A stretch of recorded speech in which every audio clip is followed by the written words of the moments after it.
Hey, welcome back. If you didn't know, my name is Phil and I'm from aquascapeguide.com. Today I wanted to talk a little bit about lighting. A lot has changed over the years, especially with the introduction of LED lights into the hobby. We used to measure a light's intensity by its wattage, but nowadays we recommend focusing on a light's photosynthetic active radiation, or PAR output. Today I want to look at what PAR is, how it affects plants, and what PAR output is right for your tank. I also want to address some of the other details about lighting like spectrum, wattage, Kelvin, and even lumens. If you've done any research, you've probably heard some of those terms. But let's start with the question of what is PAR? PAR is actually the light's ability to stimulate photosynthesis. A PAR rating from 0 to 40 PAR is considered low intensity, 40 to 80 is medium intensity, and 80 to 120 is considered high intensity. The lower the PAR of a light, the slower the plants will grow, needing less nutrients and CO2. The higher the PAR, the faster the plants will grow, needing more nutrients and CO2. Most major light manufacturers will provide their PAR output data in the form of a chart, like this one. Now, a light's intensity decreases the further away one gets from the source. So the further away a plant gets from an aquarium light, the less light it's going to receive. For example, let's take a look at this chart. 6 inches right below the light, we get a PAR output of 62. Now that's considered medium lighting, which is pretty good for someone with a really shallow tank. But what if you have a deeper tank? Like, let's say 18 inches. The light has to travel so far that it loses its intensity, and we only have 13 PAR at 18 inches away from the light. The same drop-off with intensity happens when we travel from side to side, so if a plant is 18 inches deep and 9 inches from the center of the light, the poor little plant is only going to get 9 PAR. Now, another aspect of a light that plays a part in fall-off is its shape. Pendant lights have a circular fall-off, making them really intense in the center right below the light and less intense the further away from the center we get. This leaves the corners of a square tank with very little light. We tend to recommend lights that stretch across an entire tank as there's more coverage and less weak spots. Because of a light's natural fall-off, we need to be mindful of where we are planting specific species. It is wise to put all of your fast-growing, high-demand plants right underneath your light and then tuck away slower-growing plants into the corners. This will ensure that plants are receiving the light intensity they need and we're not accidentally planting highlight plants in a dark corner. Now, a problem we can run into with some off-brand light manufacturers is that they sometimes don't provide the PAR data. If you're interested in a light that doesn't provide this data, we can sometimes find this information from other hobbyists on forums or Facebook groups, but sometimes there just isn't data available. Just know that if you purchase a light without PAR data, you're taking a risk of the tank not working out. Now, you're probably thinking to yourself, what about light spectrum, wattage, Kelvin, or even lumens? I've heard those terms before, and others seem to be really concerned with them. Well, none of it matters. Let's just move on. Just kidding. They are still important to the design of your tank, but they probably don't play as large of a role as you probably think they would. Light spectrum is important to some degree, as I wouldn't recommend trying to grow plants with black lights. But most major manufacturers, like Twinstar, Fluval, Nicru, those companies are going to be developing lights within a plant's acceptable light spectrum. Now, not that I would recommend this, but NASA did an experiment on the International Space Station where they grew vegetables in space simply using red LED lights. Again, I'm not suggesting that, but if you're buying any major brand's lights, I would not be overly concerned about the light's spectrum.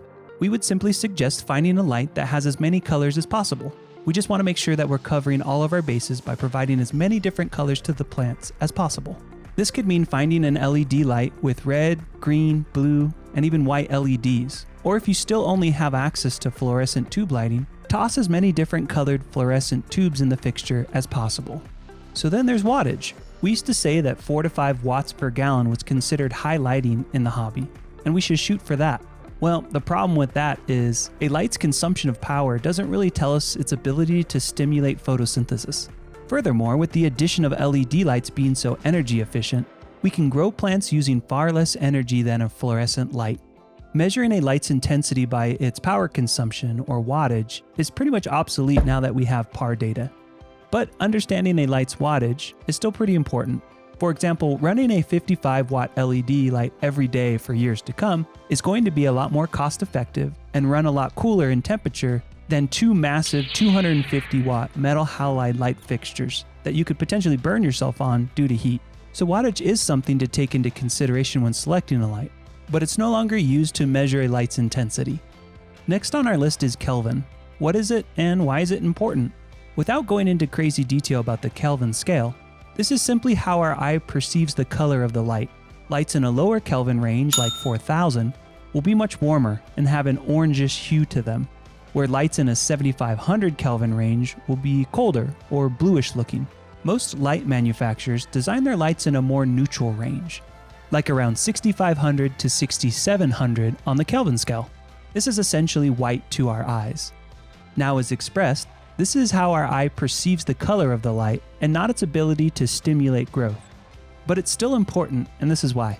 If you're designing a desert cichlid tank, a warmer Kelvin light might give you more of a desert vibe than a coolish blue light. And even if we're tossing some bulbs into a fluorescent light fixture, we can toss in additional warmer or cooler bulbs to get the Kelvin to our liking. But again, make sure you have a little of everything in the light fixture to cover all your spectrum bases. Lastly, let's talk about lumens. Like Kelvin, this is just how bright our eye perceives the light to be. And to be frank, if we're picking out a light for our plants, why are we worried about how the human eye perceives the brightness?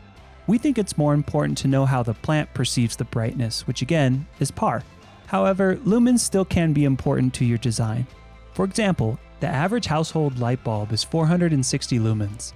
If you're running a tank as a nightlight, you don't want a massive 8,000 lumen floodlight over your tank keeping you or someone else awake, so it's still kind of something to keep in mind.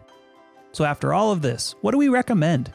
We generally like to start everyone off with a dimmable medium par light, something in the range of 60 to 80 par. We don't recommend highlight for those that are starting out, as an excess of light can result in algae. In addition, having a dimmable medium par light will sidestep that issue, allowing us to adjust the intensity of the light on the fly. Furthermore, we don't suggest buying a light without knowing its par output, as we don't know how the light is going to perform. It would be like buying a race car for a race without knowing how fast it's going to go. And lastly, we suggest lights that span across the entire tank versus like a pendant light, as you'll have better light coverage. A medium par light will also allow you to grow most plants with ease, especially when running CO2. Oh yeah, CO2, we haven't talked about that yet. Let's jump into the next video in our series and talk about setting up and dialing in a CO2 system. You're not going to want to skip this one, as your plants are really going to love you for it. Oh, and if you haven't already, check out the lighting section of our guide at aquascapeguide.com. Alrighty, we'll see you in the next video.